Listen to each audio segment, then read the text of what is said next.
너는 물두멍을 노수로 만들고 그 받침도 노수로 만들어 씻게 하되 그것을 회막과 단 사이에 두고 그 속에 물을 담으라. 아론과 그 아들들이 그 두멍에서 수족을 씻되 그들이 회막에 들어갈 때 물로 씻어 죽기를 면할 것이요 단에 가까이 가서 그 직분을 행하여 화제를 여호와 앞에 살을 때에도 그리할지니라. 이와 같이 그들이 그 수족을 씻어 죽기를 면할지니 이는 그와 그 자손이 대대로 영원히 지킬 규례니라. 아멘. 자, 이게 이제 이스라엘의 지금 현재 그 있는 성막 앞에 있는 물두멍입니다. 맨 처음에 갔는데 너무 실망을 많이 했어요. 왜냐하면 그림으로 가르칠 적에는 보니까는 물두멍이 너무 멋있는데 갔는데 이거 무슨 양은 냄비도 아니고 어떻게 이럴 수가 있는가 했더니 실질적으로 물두멍에 대한 그 그림이나 이런 부분들이 정확하게 나온 게 없습니다. 왜냐하면 이따가도 이제 좀 다루겠지만 여기에는 좀 다양성이 좀 있기 때문에 그래요. 다만 이제 여기서부터 중요하게 여겨야 될 거는 우리가 문에서 예수를 믿고 예수 믿은 다음에 죄를 버리고 또 하나님의 일을 하기 위해서 준비하고 들어갈 적에 그냥 들어갈 수 없죠. 그러니까 하나님께 더 가까이 가려면 갈수록 하나님과의 관계 속에서 순결함이 더 요구되어지는 것이고 하나님 앞에서 계속 씻는 그 훈련이 있어야 되겠죠. 그래서 성소를 들어가기 전에 성령을 받기 전에 성령의 사역의 시작점이 되어지는 게 뭐냐면 바로 물두멍에서 시작이 되어지는 겁니다. 그렇기 때문에 이것은 사도행전에서 우리가 기본적으로 초대교회에 나타나는 여러 가지 성령의 역사라든가 하는 것과 연결시켜서 얼마든지 뭐 설교를 무궁무진하게 만들어서 우리가 성도들한테 가르칠 수가 있어요. 그 물두멍의 위치를 보시게 되면 자, 문에서 예수 믿고 들어가서 이제 여기가 번제단이죠. 이제 이거는 좀 더 상세하게 나왔지만 이쪽 그림은 원래 좀 이례적으로는 사용하지 않습니다. 왜냐하면 오른쪽에서 번제물을 잡고 그 다음에 번제물 다 불사르고 난 다음에 왼쪽에서 이제 레위지파 사람들이 뭐예요? 죄사함 받았다고 축복해주는 그런 자리가 되어지는 거죠. 그 사이에 성소하고 번제단 사이에 뭐가 있어요? 물두멍이 있는 겁니다. 그러니까 이 물두멍이 하나님 앞에 갈 적에 수족을 씻어서 죽음을 면하라. 이걸 분명히 이야기하고 있다는 걸 여러분들이 꼭 기억을 하셔야 됩니다. 그러면 이 물두멍이 어떻게 만들어졌느냐? 우리가 성경을 자세히 보시게 되면은 누구죠? 사무엘이 있기 전에 엘리 제사장이라든가 그의 아들들이 또는 뭐 그런 아들들이 뭐 회막에서 수종드는 여자들하고 좋지 않은 관계를 가졌다라고 이야기를 하잖아요, 그죠? 그러니까 출애굽 시대부터 우리가 보게 되면은 그 회막에서 레위지파를 돕고 있는 여인들이 존재하고 있었다는 거죠. 그리고 그것이 분명했고 또 성경에도 출애굽기 38장 8절에 나와 있죠. 회막에서 레위지파를 도와서 수종드는 여인들이 사용했던 이 녹거울 자체. 그러니까 우리가 이 세속적인 생각으로 본다고 한다면 녹거울이라고 하는 게 인간의 그 모습을 아름답게 하는 도구로 쓰여지지만 여기서 우리가 성서적으로나 볼 적에 뭡니까? 아무리 인간적인 것이고 인간의 유익을 위해서 사용한 것이라 할지라도 하나님의 것으로 만들어서 사용할 수가 있다 없다? 있다라고 하는 거죠. 그것이 바로 성령의 사건이 시작이 되어지는 거예요. 그래서 이 물두멍의 재료는 뭐 여러 가지 의미가 있겠지만 아주 재미난 것도 있다가 잠깐 시간이 되면 말씀을 드리겠습니다. 제일 우리가 알아야 될 거 뭐냐? 수족을 씻어서 죽음을 뭐예요?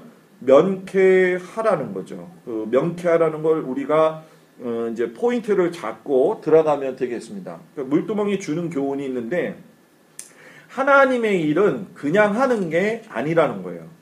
우리가 교회에서 목사로서의 사명을 부름받았을 적에 또는 성도로 부름받았을 적에는 손발은 여기서 말하는 어떤 육체적인 모습의 하나이지 우리가 영적인 깊이 면에서 본다고 한다면 하나님의 일을 할 때에 물과 성령으로 거듭나지 아니하고서는 하나님의 일을 하는 경우가 너무나도 많다는 거예요.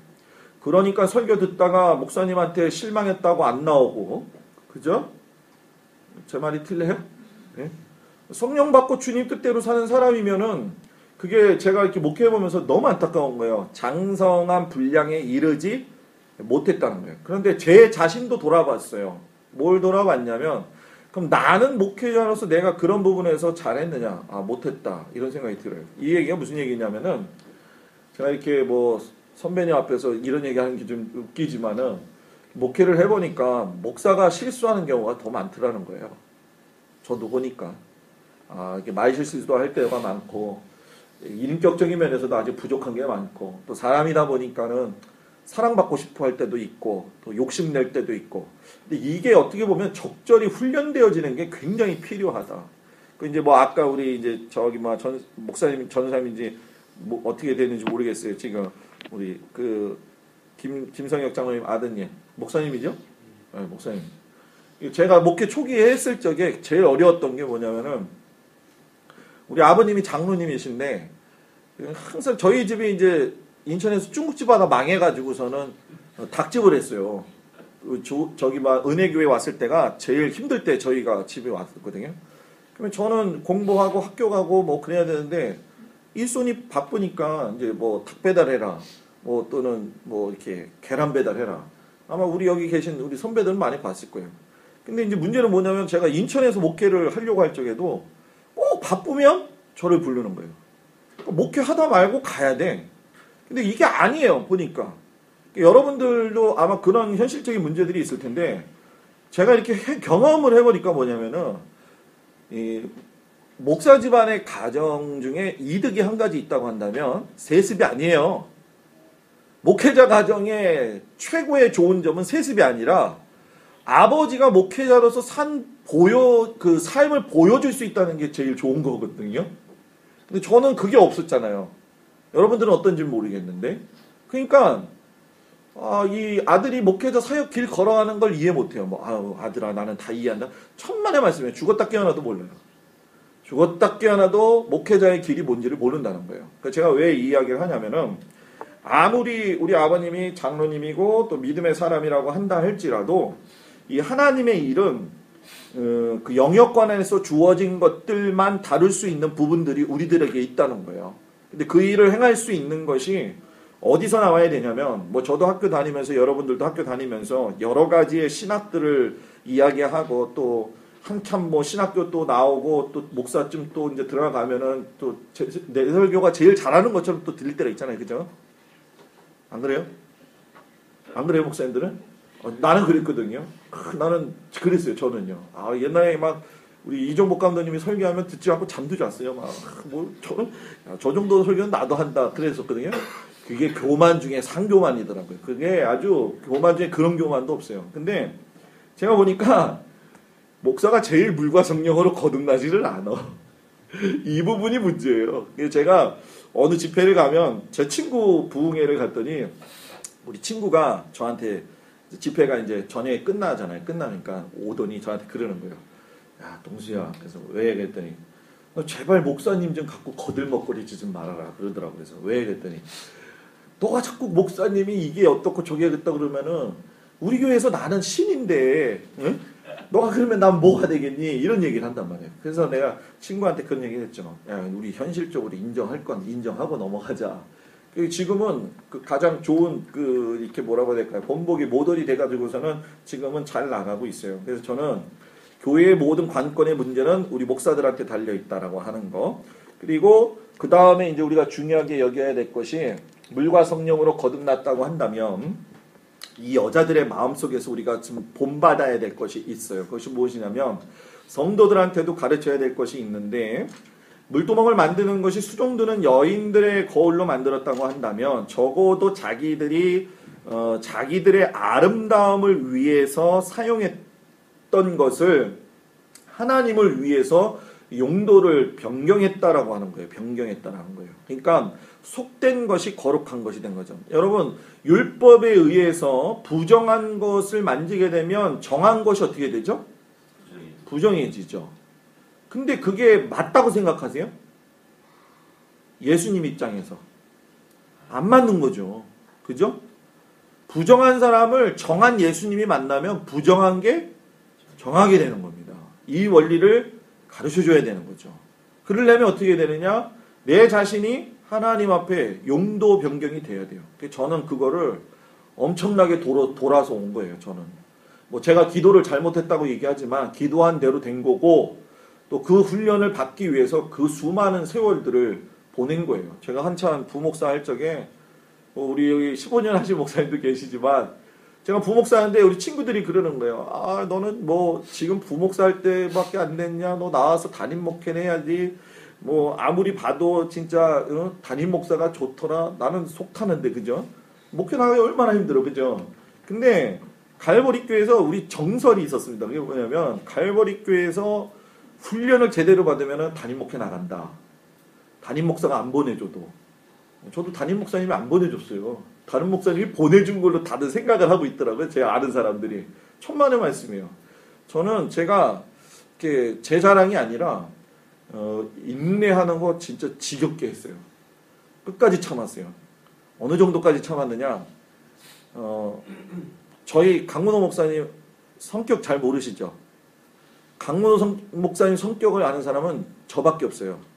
본인 스스로도 나를 제일 잘하는 사람은 너밖에 없다고 얘기를 했어요.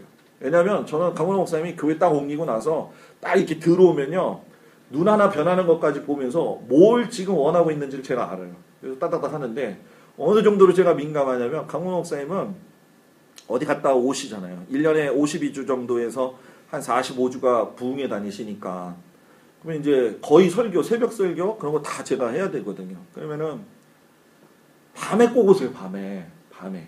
근데 밤에 꼭 오시는 것도 새벽 4시쯤 오시면 좋아요. 왜냐면 새벽 기도 한 2시쯤 와요. 미국 갔다가 이렇게 오셔도. 그러면 복도에서 2시에 걸어오는 소리가 제 귀에는 들려요. 그럼 제가 일어납니다. 그럼 집사람이 그래요. 왜 일어나냐고. 목사님 오셨어. 그러면 밖에서 여지없이 해요. 그 정도로 눈치가 빨랐었어요. 왜 제가 이 이야기를 하냐면, 여러분들이 지금 당하고 있는 그 삶의 현장, 그리고 열심히 사역하시고 있는 그 현장이 내가 보기에 좀 부족한 면이 있고 뭔가 변화되지 않는 것 같고 이렇게 답답해하지 마시라는 거예요. 왜냐하면 내가 그 일에 충성을 하면 하나님이요, 그 보상하시더라고요. 꼭 보상하세요. 제가 그거는 아주 산 경험이었어요. 그러니까 부목사 15년 했으니 앞으로 하나님이 주실 복이 얼마나 크겠냔 말이야. 그죠? 그거 아무나 못 주는 거예요, 진짜. 저는 대단하다고 봐요. 왜냐하면 부목사 오래 하는 것도 대단하고, 어려운 교회에서 목회하시는 것도 우리 다 어렵지만 그래도 이렇게 요즘 시대를 한다는 건 대단히 중요한 거죠. 그리고 필수적인 걸 드렸다. 저 이거 꼭 이야기할 적에 성도들 가르치는 게 있어요. 그게 뭐냐면, 제가 갈보리 교회에 있을 때 어느 장로님이 전화가 왔어요. 여자 장로님이. 저 목사님, 그래서 저희 집에 지금 이 소파를 새 걸로 하나 들여오는데 이 소파 집에 있던 걸 교회 갖다 놓으면 안 될까요? 이러더라고요. 여러분 어떻게 생각하세요? 그게 가하다고 생각하십니까? 근데 여러분 대다수의 목사님들이 어쩔 수 없이 네 갖고 오세요 이렇게 얘기합니다. 왜? 신기 건드리지 않으려고. 솔직하게 얘기할 거란 말이야. 근데 그거 잘못 가르치는 거잖아요. 그죠? 하나님의 선물. 저 여기 교회에 와가지고 석상호 목사님의 어떤 깔끔스러운 이런 면들을 제가 보는 게 뭐냐면 저거예요. 컴퓨터도 그렇고 딱 우리 교인들이 낸 선물입니다. 헌금으로 만들어진 선물입니다. 잘 관리를. 얼마나 좋아요, 저거. 저게 굉장히 중요한 거거든요. 그런데 우리 강문호 목사님은 너무 했어요. 너무 해가지고 불을 다 껐어요. 불을 다 꺼가지고 여러분 자다가 보면 불이 켜질 수도 있는데 맨날 불러요. 새벽 2시만 되면. 김 목사 3층에 불 켜져 있네. 그럼 끌어 가야 돼요. 참으십시오. 하십시오. 그러면 됩니다. 이게 되더라고요. 그러니까 여러분들도 마찬가지인 것 같아요. 여러분들이 교회에서 미안한 얘기인데 이거 모르겠어요. 여러분들이 교회에서 목사로서 헌금 생활, 여러분들 생활 수준에서 제일 잘하죠. 제일 잘하셔야 돼요. 저희 교회에서도 제가 장로님들한테 늘 자신있게 얘기하는 게 있어요. 그게 뭐냐면은, 우리가 사례비죠, 사례비. 살아가는 삶의 규모에 비해서 헌금 제일 많이 내는 사람이 누구냐? 저다 그래요. 제가 자신있게. 저 이번에도 기획위원회에서 얘기했어요. 나는 추수감사절 때 난 그거는 못하겠더라고요. 우리 강문호 목사님은 365만 원을 하시는데 저는 도저히 그거는 못하겠더라고요. 하루에 1,000원씩을 하자. 그러면 1년이면 얼마예요? 36만 5천 원이에요. 무조건 목사는 36만 5천 원은 할 줄 알아야 된다. 예수님에 대한 사랑이 그거 1,000원짜리보다도 못하냐? 이렇게 얘기했는데도요. 36만 5천 하는 사람이요. 없어요. 이번에 최고로 많이 한 사람 제가 이렇게 딱 보니까는 제 밑으로 딱 한 명 있고 그 뒤에는 평준해요. 근데 작년보다도 8만 원 더 나왔다고 굉장히 좋아하시더라고. 예, 제가 그거 보면서 느꼈어요. 아, 야, 이 몇만 원 때문에 우리가 이렇게 울고 웃고 이렇게 돼야 되는가? 우리가 만유의 주 하나님을 믿고 있다고 하는데, 근데 여러분한테 좀 버거울 겁니다. 버거울 건데 미안하지만은 최선을 다해서 이거 하셔야 됩니다. 왜냐하면 교인들이 그걸 봅니다. 여러분 그거 아시죠? 성도들은 목사가 피 흘리는 걸 보고서야 그때서야 은혜를 받는다는 얘기예요. 피를 안 흘리면 성도들은요 목사를요 인정을 안 합니다. 그냥 우리 목사님이요 잘 사는 거 좋아하는 것 같은데 희생하면서 사는 거 원합니다. 그리고 목사로서 꼭 얻어먹지만 마십시오. 꼭 사서 먹일 때도 있어야 됩니다. 저도 제가 어디 가게 되면 교인들이 얼마만큼 또 사면 또 제가 사서 이렇게 주고 그럽니다. 맨날 저희 어머님이 저한테 그랬거든요. 야, 목사들은 맨날 받아먹기만 하고 말이야. 저희 어머님이 그랬어요. 저희 어머님이. 그래서 내가 그 얘기 듣고서 알았다고. 내가 산다고. 그래서 그렇게 훈련이 돼 있어요. 근데 그게 좋더라고요. 교인들이 그거를 알아요. 그리고 용도 변화시킨 거에 대해서는 뭐 제가 말씀을 드렸고, 자, 물두멍에는 당연히 물을 담겠죠. 근데 성경에는 물과 기름을 갖다가 성령으로 이야기를 합니다. 그래서 예수님이 요한복음에서도 이야기하셨지만 누구든지 목마르거든 내게로 와서 뭐예요? 와서 마셔라. 뭘 마셔라? 물을 마시라는 거잖아요. 근데 그 물을 잘못 이해했었잖아요. 여자가. 생수의 강이 어디서? 내 배에서. 그러니까 내 배에서. 그러니까 내 안에 있을 때. 그러니까 이게 성령 안에 있을 때에 공급되어지는 하나님의 통로, 물결이거든요. 그러니까 우리가 기름 부으심이라는 얘기가 이 뭐라고 해야 될까요? 그 신사도 운동하고 잘못 연결이 돼가지고서는 조금 좀 왜곡이 되어진 것이 사실이긴 한데 기름 부으심과 이 부으심이라고 하는 건 분명히 좀 있어야 됩니다. 그래서 제가 성도들한테도 가르치는 것이 뭐냐면 헐몬산에 이슬이 내려가지고서는 아론의 수염으로 흘러내려가지고 그것이 내려가는 축복은 성도들한테 꼭 임해야 되는데 헐몬산의 이슬이 아론의 수염이 되어지는 건 목회자다. 전 그건 꼭 가르칩니다. 여러분 목회자하고 사이가 안 좋았지만 이걸 가르치기까지는 얼마나 힘들었겠어요. 근데 우리 성도님들이 이제는 그거를 다 알고 계시더라고요. 그래서 이거는 아무리 목회자들이 세상적으로 타락한 것처럼 보인다고 할지라도 그러지 않은 목사님들 더 많아요. 세상은 안 된 것만 더 크게 얘기하는 겁니다. 그죠? 제가 그랬었어요. 전병호 목사님 문제가 딱 터졌을 적에 그 다음에 누구냐 그랬는데 혹시나 했더니 역시나 그걸로 터지더라고. 그러더니 또 저기서 터지면 어디로 갈까 그랬더니 거기나 저기 되지 않을까 그랬더니 그걸로 또 터지더라고. 제가 그렇다고 해서 뭐 예언의 영이 있는 건 아니에요. 저는 예언의 은사가 분명히 있어요. 내년 봄에 꽃은 핍니다. 그죠? 분명히 펴요. 그러니까 이 민감한 부분이에요. 그리고 우리가 이 물두멍의 역할을 보면 알 수 있겠지만 제가 이 달걀 가지고 얘기했지만 달걀도 노른자, 흰자 껍질이 있어요. 그런 것처럼 성막도 성자의 사역장이 있죠. 그것이 문과 번제단이고 성소, 성령의 사역장, 물두멍, 등대, 떡상, 분향단, 지성소, 법궤. 그러니까 문에서 예수 믿고 번제단에서 죄 버리고 물두멍 가서 성령 받는다는 건 결국 뭐예요? 자기를 씻는 훈련입니다. 그래서 우리가 예수를 믿으면서 기질도 좀 변해야 되고 성격도 좀 변해야 되고 아마 여기 이제 저 선후배님들도 계시기 때문에 그렇지만 제가 성격 굉장히 급하거든요. 굉장히 급하고 뭐 다 아시겠지만 제 성격이 그렇게 좋은 사람이 아니었었어요. 아시겠지만은 이렇게 욱할 때는 굉장히 욱하는데 그렇죠 사모님? 네. 근데 지금은요 제가 봐도요 용됐다 그래요. 용됐다. 근데 저희 친구들 이제 제가 초등학교 출신인데 밴드에 들어오라고 하고 들어갔어요. 그랬더니 여러분 되게 재미난 일이 있었어요. 뭐냐면은 저희 친구들이 저보러 하는 첫 마디가 뭔지 아세요? 너가 목사야? 이거였어요. 지금도 놀래고 있습니다. 이게 지금 많이들 이렇게 변하고 있고 지금 저도 계속 변해져 가고 있어요. 그래서 이게 예수 믿는 참맛이다. 옛날에 내 모습 가지고 목회했다고 한다면 지금도 놓치지 않는 건 있어요. 그게 뭐냐면 열정 하나는 놓치질 않아요. 뭐 한 번 해야 되겠다, 뭐 해야 되겠다 그러면은 그거에 대해서 몰두하기 시작을 하면은요 거기에 빠져버려요. 그래서 거의 교회 붙어 있을 때가 더 많이 있죠. 이 자료를 만들기까지는 실상 어려운 과정들이 좀 있습니다. 왜냐하면 옛날 거는 그냥 너무 구닥다리로 만들고 너무 그냥 형편없고 제 성격이 그거 못 보거든요. 그럼 다시 찾아요. 다시 다 찾고 다 바꿔요. 성전도 다 바꿔요.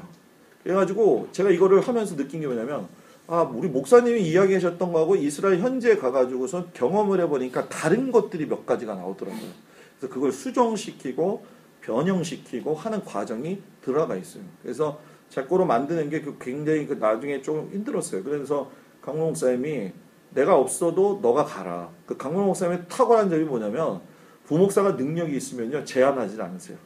너 하고 싶으면 해라 하는 거예요. 저는 그게 최고의 은혜였어요. 너무 담임 목사님 때문에 고생을 많이 했었거든요.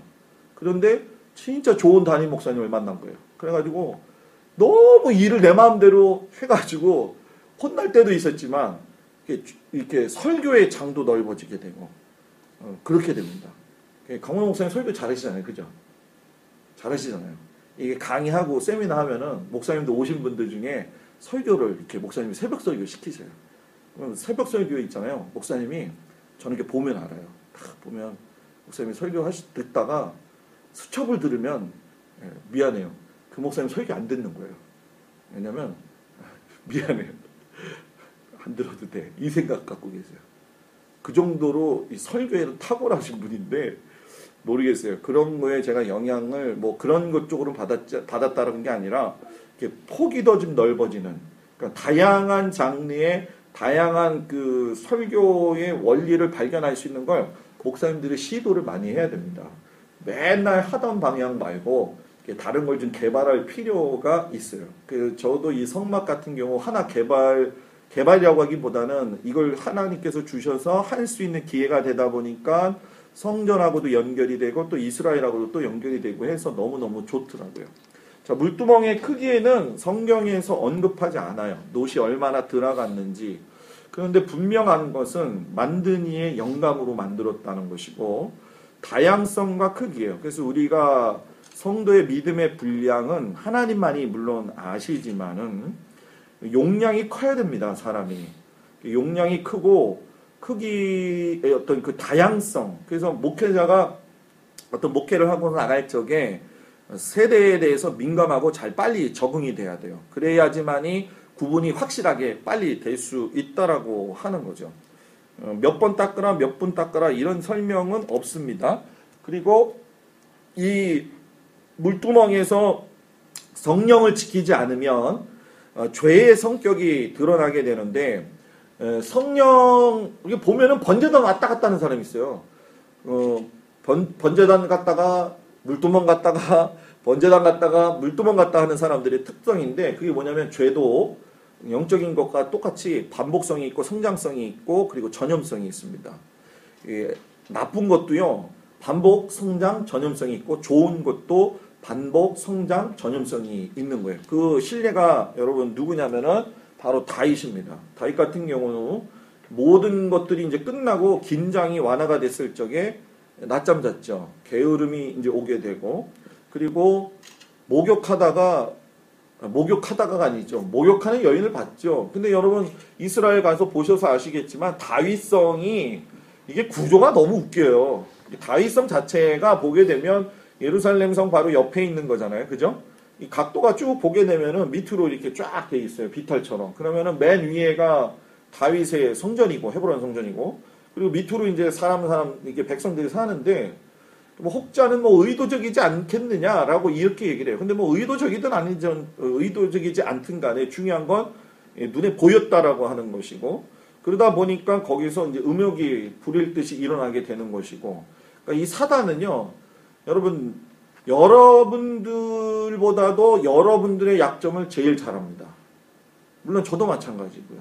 그거를 집요하게 잘합니다. 그래가지고 그거를 그대로 공격합니다. 그리고 또 넘어지게 한다는 거예요. 그게 왜 다윗이 하나님 앞에 마음이 합한 사람이냐. 그러니까 하나님의 주권을 맡겼잖아요. 그 아들이 죽을 때까지 자기가 금식기도 했지만 끝나고 나서는 뒤돌아보지 않았다는 거예요. 그게 하나님 앞에 아름다웠고 자기가 회개하면서 눈물 흘릴 적에 침상이 붕둥 떠오를 정도로 했다라고 하는 그 모습이 대단히 우리한테 도전을 주고 있는 거죠. 물두멍을 잘 하게 되면, 그래서 성령 받은 생활하면 우리가 결과가 있죠. 하나님의 산에 오를 수 있다. 시편의 다윗이 이야기한 거죠. 여호와의 산에 오를 자가 누구며 그 거룩한 곳에 설 자가 누군고 할 적에 이 손이 깨끗하게 씻는다라는 것도 로톤이고, 물두멍이라고 하는 것도 히브리어로 로톤입니다. 어원 자체가 같지요. 성경의 신약 성경에서도 어원이 같지만 또 다르게 해석되어지는 것도 있어요. 예를 들면 멍에라고 하는 것과 짐이라고 하는 것이 단어가 다르지만은 히브리어 원어 쪽으로 해서 보게 되면은 이 스트롱 버전 이 단어 이 번호로 보게 되면은 똑같습니다. 내용이. 그러니까 성경을 볼 때 또는 우리가 설교를 준비할 적에 똑같은 단어인 것 같지만 스트롱 코드를 한번 찾아볼 필요가 있다. 그러면은 해석이 정반대는 아니고 다른 각도에서 나올 수가 있다. 그래서 킹제임스 버전을 갖다 흥정력을 좋아하는 사람들이 그거거든요. 왜냐하면 거긴 스트롱 코드 굉장히 따지거든요. 그래서 의미를요 아주 세분화시킵니다. 근데 우리 감리교는 그렇지 않죠. 그냥 제목 설교 그냥 하거나 아니면 그냥 이렇게 뭐 1, 2, 3 하고 딱 이렇게 넘어가잖아요. 그죠? 근데 좀 집요하게 팔고 들고 갈 수 있어야 되죠. 두 번째가 능력을 얻게 된다는 거예요. 능력을 얻고, 자, 이제 좀 시간이 그러니까, 세 번째는 도망가게 된다. 마귀가. 문에서 예수 믿고, 번제단에서 죄 사함 받고, 물두멍으로 성령으로 내 마음을 지켜야 된다는 거죠. 그래서 시편 51편 11편에 우리가 그 다윗이 범죄하고 난 후에 각오하고 결단하잖아요. 나를 주님 앞에서 쫓아내지 마시고 주의 성실을 내게 거두지 마소서라고 하면서 하나님 앞에 자기가 자기의 신앙에 대해서 고백하는 모습이 나요. 그러니까 성령에 깊어지는 생활을 하게 되면은요, 자기를 돌아보게 돼 있는 거예요. 이게 정상입니다.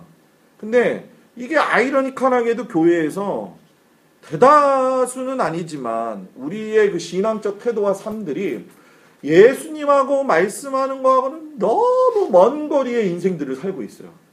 너무 먼 거리. 너무 먼 이야기들을 성도들한테 가르치고 있어요. 그리고 그거를 목사가 또 그렇게 해요. 그러니까 계속 인간적인 모습들이 교회에 쌓이고 쌓이는 거죠. 결국은 그게 교회를 힘들게 하는 거고 나중에 그게 터져버리는 거죠.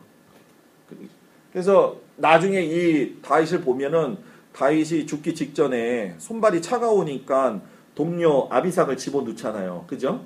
충분히 품고 잘 수도 있습니다. 그죠? 몸이 차가우니까. 그런데 절대로 다윗이 하지 않았어요. 그 얘기는 뭐냐면 반복하는 거, 고리성 있는 거, 이걸 물두멍 성령으로 어떻게 했어요? 끊어지게 했다라는 거죠. 그래서 이렇게 살면 하나님의 뭐예요? 보상이 따른다는 거예요. 하나님이 내가 하는 그 손의 일들을 가지시고 갚으신다. 아까도 제가 그런 말씀을 드렸지만 여러분의 있는 그 사역의 현장을 최고의 하나님의 축복의 장소로 만드시기를 주의 이름으로 축복합니다.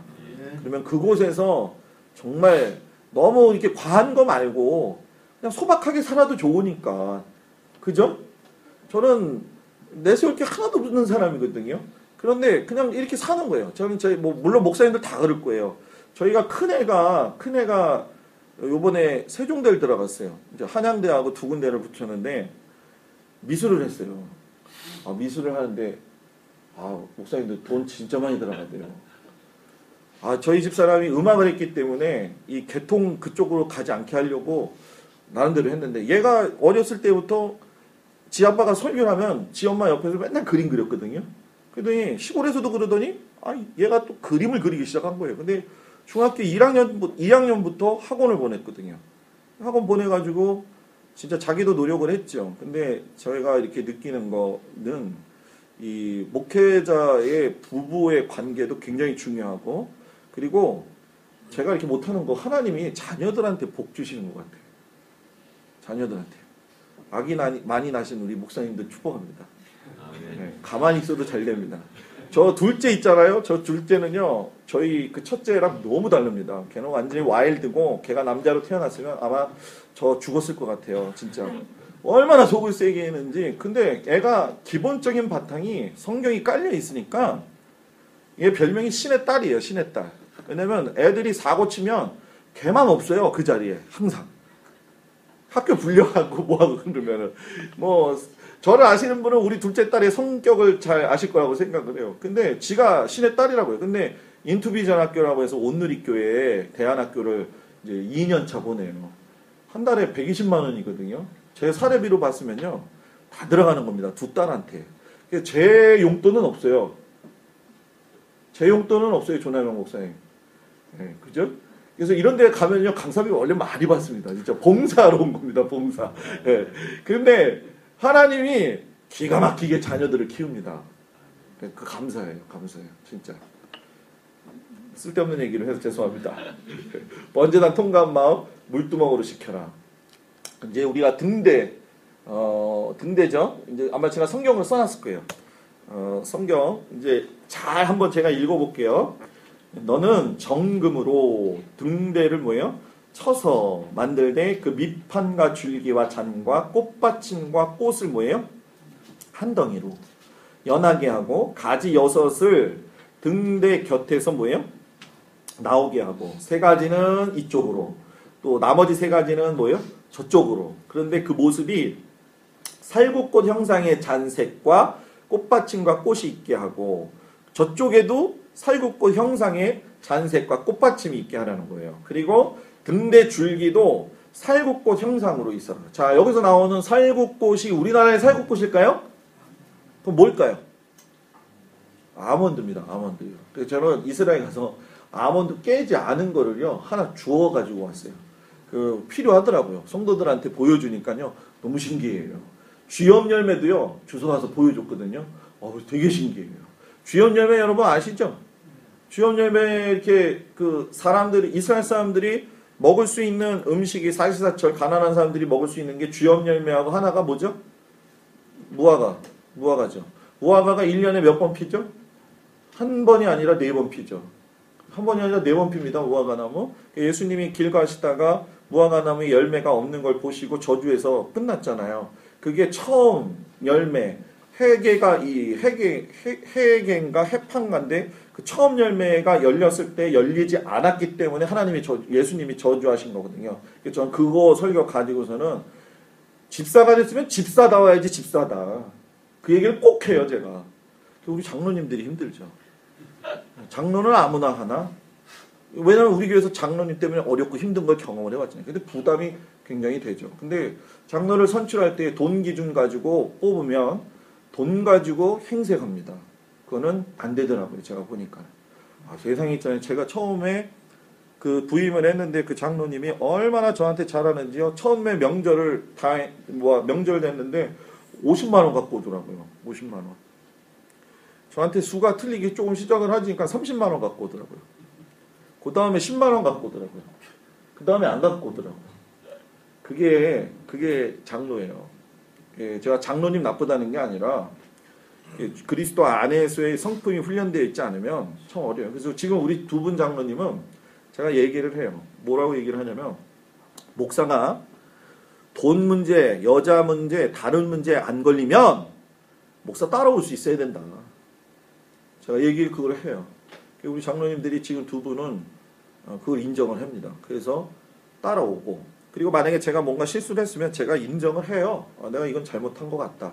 뭔가 이렇게 좀 의견을 했을 때 목회적으로 그건 좀 생각해 볼 여지가 있다. 그러면 수정을 해줍니다. 제가 고집 안 부려요. 쓸데없는 고집 너무 부리면서 사니까 인생 피곤해서 못 살겠어요. 진짜요.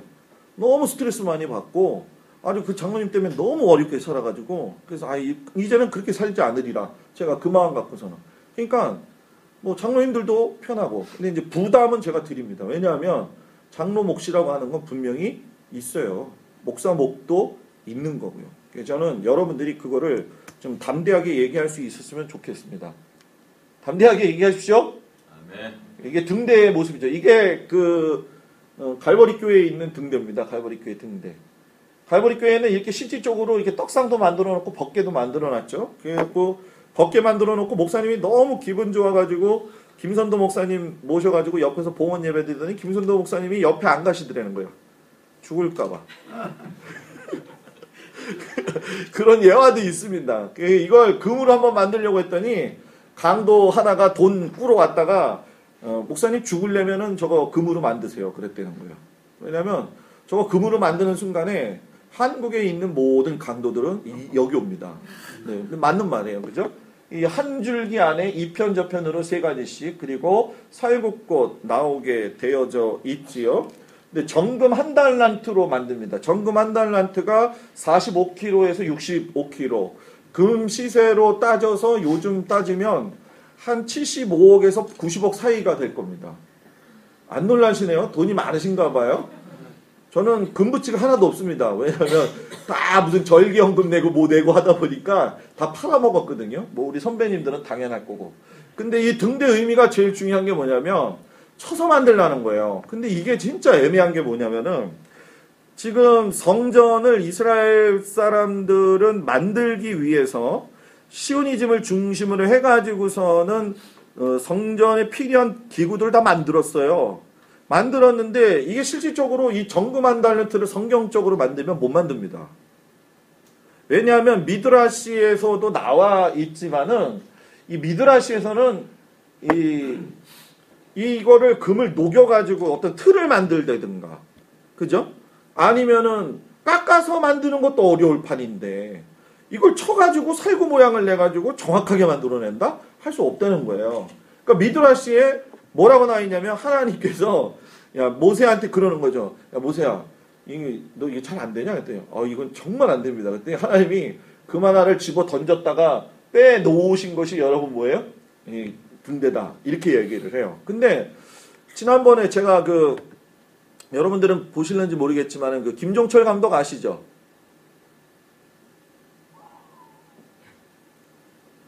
아시는데 그냥 얘기 안 하시는 거죠?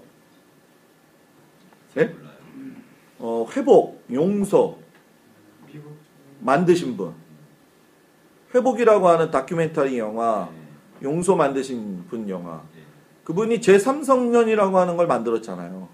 그리고 어빈 백스터라고 하는 목사님, 미국 목사님인데 세대주의적 요한계시록을 갖다 풀으시는 분인데 그분의 내용 가운데에서도 나오고 제3성전을 제가 보러 갔습니다. 그게 임종철 감독님이 이게 맞질 않는 거예요. 시세가 이 영화를 했을 때 영화관에서 하는 거하고. 그래서 곳곳에 다니시면서 영화 상영을 하는데 일산에 본부가 오피스텔에 스튜디오가 있어요. 그래서 여러분들 인터넷 가게 되면 또는 제 페이스북에 들어오시게 되면 브레이드 TV라고 하는 게 있습니다. 그 브레이드 TV 쇼에 김종철 감독이 현재 이스라엘에서 일어나고 있는 이스라엘 데이트 라인이라든가 또는 이스라엘 사람들뿐만이 아니라 중동 사람들 중에서 예수를 믿는 사람들의 산 증거들. 예수를 믿으면 그 사람은 죽거나 버림받잖아요.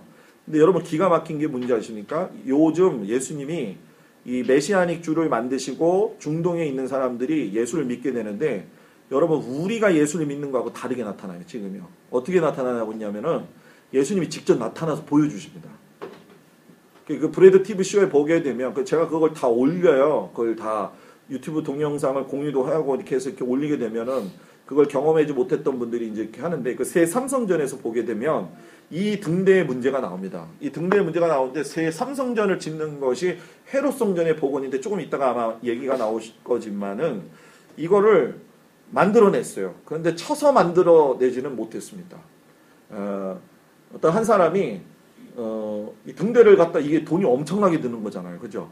미국에 있는 유대인, 미국 유대인, 그러니까 디아스포라죠. 디아스포라가 돈을 대가지고 만들어냈어요. 하나를. 근데 이제 진짜로는 10개를 만들어내야 되는 거죠. 그래서 성전연구소 그 근처에다가 방탄 유리로 만들어놨어요. 지금. 이제 보시게 되면은 이런 여러 가지 모습도 있지만 실제적으로 이거보다 더 훨씬 큽니다. 등대는 우리가 성령 받고 들어가서 성소 안에 들어가게 되면 성소는 껌해요. 성소는 껌한데 벽은 다 뭘로 만들었냐면 금으로 만들었어요. 그렇기 때문에 등대에 불을 붙이게 될 경우에는 그 금빛이 다 반사가 돼가지고 다 환해지게 돼 있는 원리입니다. 등대 정금으로 만들어졌다. 정금은 전부 다 금은 다 믿음이에요. 우리가 성경에서 이야기하는 거. 그렇기 때문에 우리가 성령 받고 충만한 믿음의 생활을 하려면 믿음의 법칙을 가지고 살아야 되는데 믿음이 뭐냐라고 제가 얘기를 했더니 우리 교인들이 그러는 거예요. 목사님 믿음이 예수를 믿는 그 믿음이 믿음이죠. 그래서 제가 그랬어요. 그럼 믿음을 나한테 설명을 해봐라. 못 설명해요. 그래가지고요. 제가 믿음에 대한 설교를요. 5번인가 6번의 시리즈를 했어요. 그랬더니 성도들의 반응이 뭐냐면 믿음의 시리즈가 이렇게 많이 나와요? 믿음의 시리즈? 작은 믿음, 큰 믿음, 적은 믿음, 많은 믿음 이걸 다 구분을 해줬어요. 그랬더니 여태까지 제가 들어왔던 그 믿음이 아니군요. 그걸 다 구분해줬어요. 근데도 또 리바이벌을 해야 돼요. 그러니까 한번 여러분들도 도전해보시면 좋을 것 같아요. 그냥 단순히 믿음으로 가는 나라 하나님 나라? 몰라요. 믿음 없어요. 왜 믿음이 없느냐? 내 마음이 있는 곳에 보물이 있다고 그랬는데 36만 5천 원도 추수감사한 거 뭔데 가지고 벌벌 떨잖아요. 너무 돈으로 제가 얘기하나요? 근데 저는 돈으로 얘기하는 게 맞다고 생각해요. 왜? 사람들은요 어떤 생각이 있냐면 저희 교인들한테도 그런 얘기를 했지만은 교회 와서 봉사하고 걸레질하고 식당 봉사하면 그걸로서의 봉사의 최고를 다했다고 생각을 해요. 근데 성경에서 말하는 거는 네 마음 있는 곳에 네 보물이 있다고 그랬어요. 사람이 자기가 물질을 벌었다라고 하고 이걸 헌금으로 내기까지는요 고생도 있지만 자기 목숨하고 연결이 된 겁니다. 그런 생각을 기본적으로 가지고 있어요. 근데 그 목숨을 연장할 수 있도록 준 게 하나님인데 물질에 대해서 그거를 못 통과한다? 안 된다는 거예요. 그래서 물질을 통과할 수 있는 믿음 그걸 달라고 제가 하나님 앞에 우리 성도들 놓고 기도하는데 저희 교회 성도들의 분포도를 이렇게 보면은 70대 넘으신 분들이 한 30%, 70대 밑으로가 또 한 30%, 한 40% 되죠. 40% 되고 또 이제 청장년이 이제 30% 정도가 이렇게 됩니다, 지금. 근데 저에게 보면요. 청장년들은 11조 잘 안 냅니다. 그런데 나이 드신 분들 있죠. 아무리 직장이 저기에서도요. 11조 꼬박꼬박 내요. 그래서 제가 재작년부터 교회 문제가 해결이 되고 나면서부터 우리 청장년들한테 제가 1대1로 가르치면서 한 게 뭐냐면은 11조 내는 훈련부터 가르쳤어요. 11조 내는. 지난주에도 요번에도 이제 저기지만은 가서 한 가정 또 건면을 하는 거예요. 자꾸 이제 교인들은 돈 얘기하면은 안 좋아한다고 했지만 이건 내가 돈 얘기하는 게 아니라 하나님이 하라는 거니까 다른 거는 하든지 말든지 이건 마음대로 하라는 거예요. 근데 뭐 감리교 게시판에 11조가 성경적이냐 뭐냐? 성경적이죠, 당연히. 이런 성경적인 내용을 갖다가 비판하고 있는 목사들이 있더라고요. 그래서 저는 그런 분들은 인정을 안 해요. 제가 좀 고집이 좀 있어서 그런지 모르겠지만. 여러분들도 그런 면에서는 좀 가르칠 수 있는 건 확실하게 가르쳐야 됩니다. 그리고 두 번째가 등대 쳐서 만들라고 했단 말이에요. 쳐서 만든다는 얘기는 뭐냐면 만들어질 때까지 쳐야 된다는 거예요. 한 사람의 목사가 태어나고 한 사람의 성도가 태어나고 한 사람의 교회가 세워지려면 훈련 받은 거에 비례하는 겁니다. 맞은 것만큼 되는 겁니다. 그러니까 고난받는 걸 두려워하지 마십시오.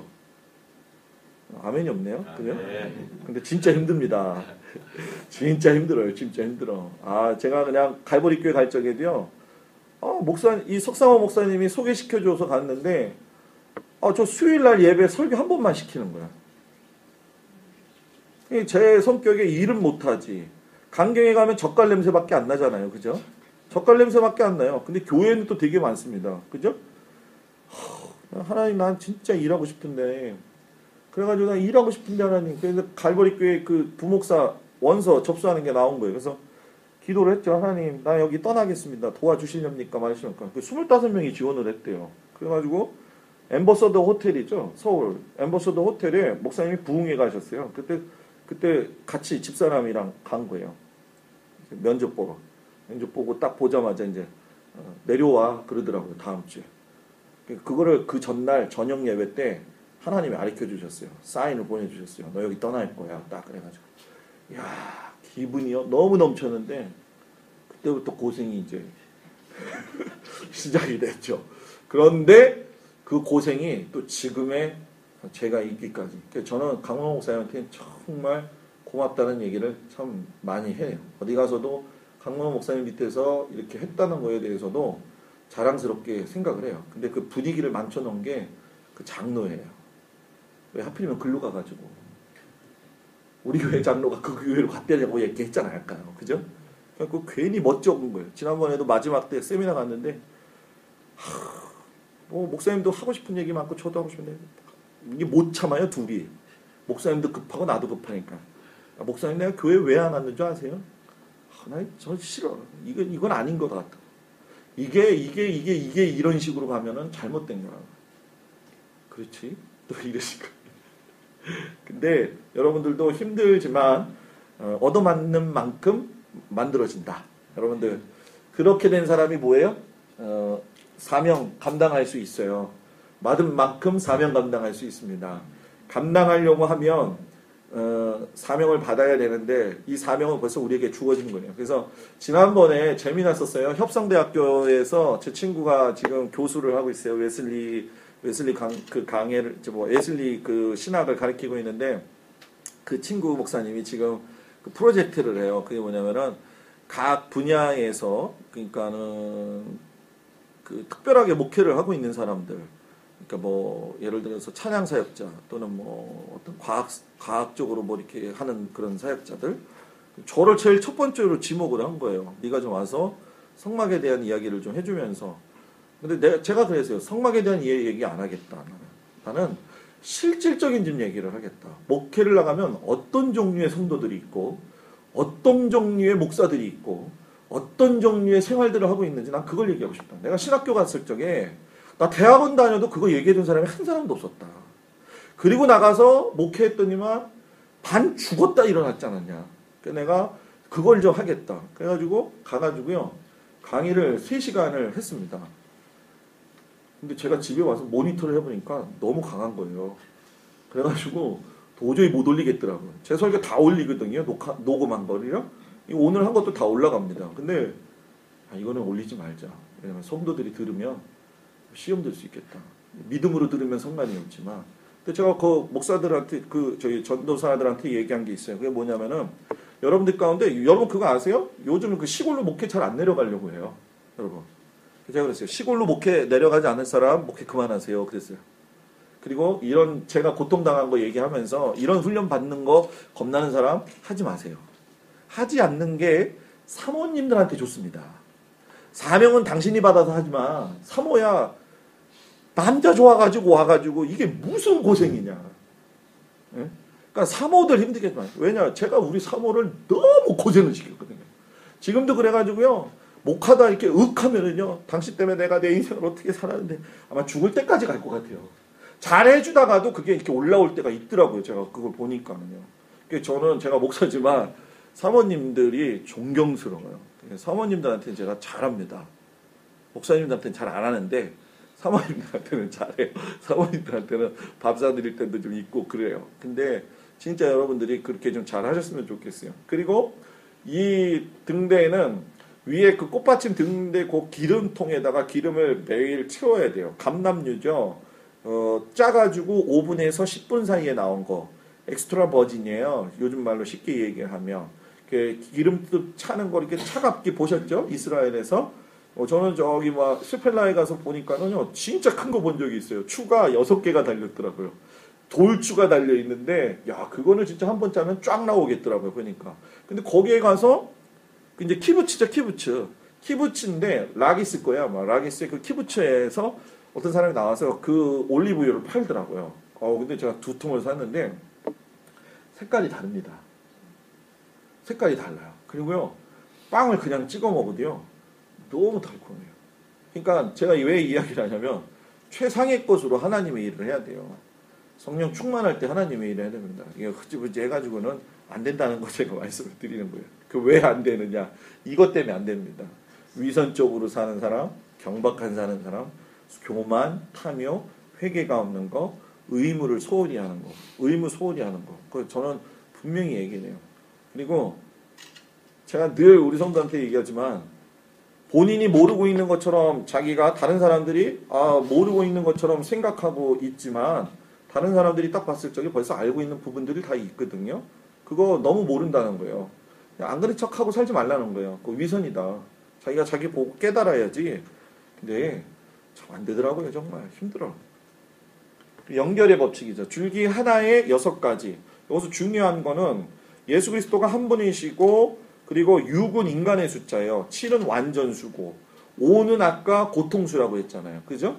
그 12가 증인수가 되고 40이 훈련수가 되어지는데 그 특이한 점들이 있어요. 성경에서 그 숫자만 가지고 얘기하는 거. 근데 6개의 가지가 한 분이신 예수 그리스도에게 연결되어져 있어야 되는 거예요. 그래서 우리가 예수님은 생명의 참 포도나무라고 얘기했는데 내가 너 안에 거하고 내가 너 안에 너희가 내 안에 거하며. 근데 지지난주에 추수감사 줄 때 제가 이 참포도나무 설교를 했었는데 참포도나무가 붙어 있을 때에 자양분을 곱게 이렇게 뿌리밖에 이렇게 충분하게 박지 못하면 떨어질랑 말랑한 사람 된다.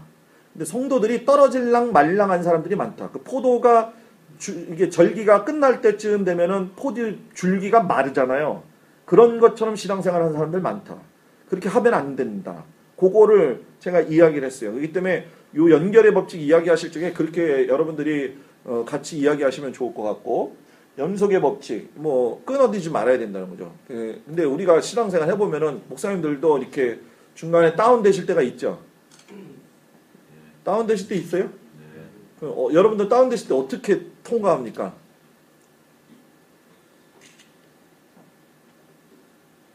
다운될 때요. 시간이 이야기예요. 네? 목사님 뭐예요? 15년 목사님. 기도하면서. 실력이에요. 저는 다 수도비입니다.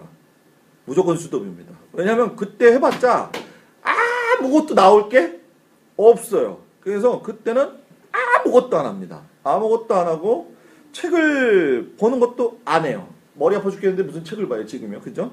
기도요? 더 피곤해요. 그때는 그냥 가만히 있어요. 뭐라고 하냐. 하나님 내 마음 다 아시죠. 그래서는 차 타고요. 아무 데나 갑니다. 그냥. 발 닿는 대로. 그래갖고 한 번은요. 주문진항에 가가지고요.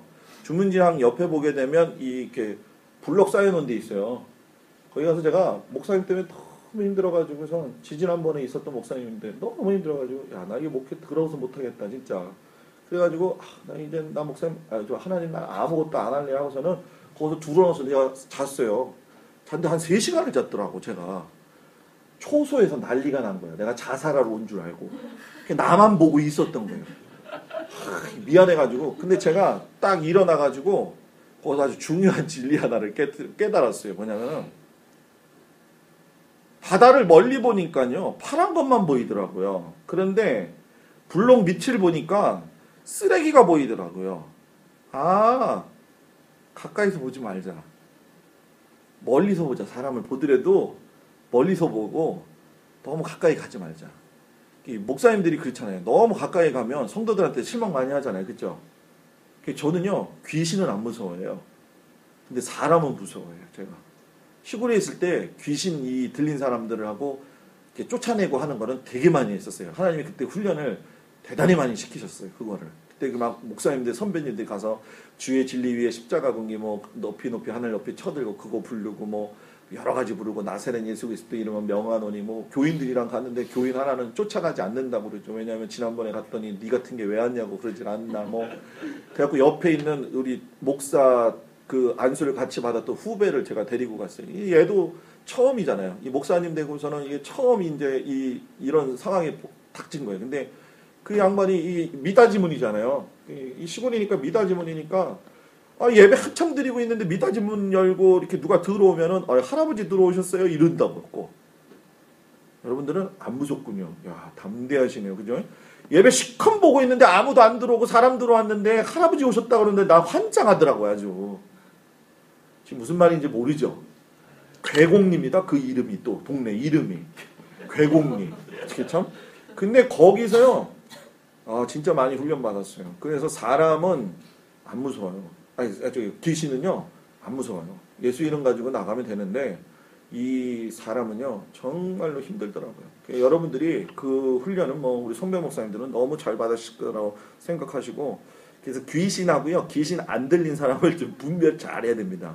교회에 있잖아요, 귀신 같은 사람이 있어요. 진짜요, 귀신 같은 사람이 있어요. 여러분, 제가 이런 얘기를 할 수 있다는 건요, 제가 그만큼 다 경험을 해봤기 때문인 거예요. 저희 친구들이 저한테 하는 얘기가 있어요. 너는 목회 한 40년, 50년 한 사람 같다는 거예요, 저거로. 나처럼 해봐. 그러면 돼요.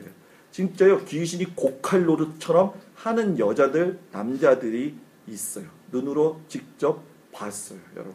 얼마나 악한지. 닮음의 법칙, 살구꽃 형상. 아까 아몬드꽃 이야기했지만 아몬드꽃이 이스라엘의 첫 열매가 되는 거죠. 그래서 우리가 6월절 끝나고 뭐죠? 무교절이죠. 무교절 끝나고 나서 뭐예요? 초실절이잖아요, 그죠? 6월절 끝나고 예수님의 고난에 동참하는 게 무교절. 그리고 초실절이 뭐예요? 죽은 자 가운데서 부활하신 예수 그리스도. 그때 초실절의 첫 열매가 이 살구꽃을 의미하는 겁니다. 그리고 완전의 법칙, 아까 이야기했던 부분입니다. 간검의 법칙, 이것도 아까랑 비슷하게 얘기를 하지만 내 속에 기도의 불이 꺼지지 않았는가, 이 등대의 불을 꺼트리지 아니하는 것처럼. 여기서 정말 중요한 게 뭐냐면은 다른 사람들 앞에 보이지 않을 때의 나의 모습이 어떠한가, 이거 정말 중요하고요. 그리고 내가 버리지 못한 거, 알고도 이끌려고 하는 죄가 있지는 않는가, 이거에 대한 점검이 좀 있어야 되겠죠. 그리고 연합의 법칙이죠. 등대가 빛을 똑같이 발해야 돼요. 교회에서요, 혼자만 나가면 안 돼요. 저희 강 목사님이 지은 그 설교 제목 중에서 가장 제가 좀 감명 깊게 좀 봤던, 이분은 설교 제목을 잡기 위해서 참 많이 노력을 하시거든요. 저도 그런 훈련을 많이 받았는데, 빨리 가려면 혼자 가고 같이 가려면 천천히 가라. 의미 한번 생각해 보세요. 빨리 가려면 뭐라고요? 혼자 가고, 천천히 가려면 뭐예요? 같이 가라. 근데 제가 있잖아요, 그러더라고요. 결혼식장을 가고 막 주례를 쓰러 가고 막 신방을 가면 성도들이 저 쫓아오느냐고 너무 힘든 거예요. 나중에 알고 보니까. 그래서 제가 그랬어요. 죄송해요, 미안해요. 같이 가려면 내가 천천히 가야 되는데 내가 너무 빨리 가는 것 같아요. 나 어디 갈 때 내가 너무 빨리 가게 되면 여러분들이 뒤에서 이야기하세요. 목사님 동행 이렇게 얘기만 하면 내가 천천히 갈게요. 지금도 우리 교인들이 가다가 내가 좀 너무 제가 빨리 가면 목사님 동행 그래요. 그러면 맞아. 그래서 천천히 갑니다. 그래서 실질적으로 그렇게 훈련을 해요. 무용의 법칙. 소금이 그 맛 잃으면 밟혀지는 것처럼 등대도 비딜면 이 성소 안에서의 모든 일들이 스톱이다. 올 스톱이에요. 올 스톱. 그 다음에 또 있나요? 정확하네요. 우리 벌써 1시간 했네요. 그죠? 예. 또 10분 쉬고 하겠습니다. 아주 제가 너무 빨리 하니까 딱 좋네요.